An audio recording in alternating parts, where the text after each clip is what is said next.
अब्दुल बासित हे भारतातील पाकिस्तानचे हाय कमिशनर होते. ते जेव्हा हाय कमिशनर होते तेव्हा काँग्रेसवाल्यांची त्यांची चांगली मैत्री होती.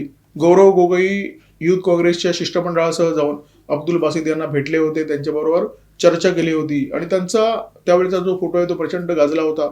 तर ते अब्दुल बासित आता काही हाय कमिशनर वगैरे नाही आहेत, पाकिस्तानात असतात आणि पाकिस्तानमध्ये त्यांनी एका टीव्ही चॅनलला मुलाखत दिली. या मुलाखतीमध्ये अब्दुल बासित यांनी जे काही वक्तव्य केलं ते अत्यंत भयंकर अशा प्रकारचं वक्तव्य आहे. त्यांना असं विचारण्यात आलं की अमेरिकेने जर पाकिस्तानवर हल्ला केला आणि पाकिस्तानी अण्वस्त्रांचा ताबा घेण्याचा प्रयत्न केला तर तुम्ही काय कराल. त्याच्यावर बासित जे काही उत्तरले ते अत्यंत दाहक अशा प्रकारचं आहे. बासित म्हणाले की पाकिस्तानची अण्वस्त्र, पाकिस्तानची क्षेपणास्त्र कदाचित अमेरिकेपर्यंत पोहोचू शकत नाहीत आणि त्यामुळे अमेरिकेने जर असा प्रयत्न केला तर आम्ही मुंबई आणि दिल्लीला लक्ष्य करू. इराणने अशा प्रकारची रणनीती वापरली की ज्याच्यामुळे अमेरिकेला जबरदस्त धक्का बसला.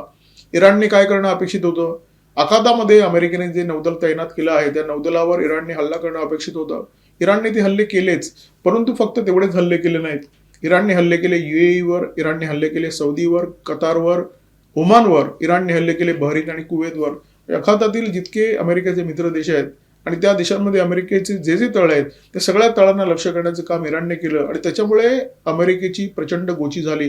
पाकिस्तानी टीव्ही चॅनलवर अब्दुल बासित यांचा हा जो संवाद आहे त्या संवादाचा अर्थ लक्षात घेण्याचा प्रयत्न करा. अमेरिका पाकिस्तानवर हल्ला करेल अशा प्रकारची भीती पाकिस्तानच्या प्रत्येक मुत्सद्द्याच्या मनामध्ये आहे, प्रत्येक लष्करी अधिकाऱ्याच्या मनामध्ये आहे, प्रत्येक राजकीय नेत्यांच्या मनामध्ये आहे.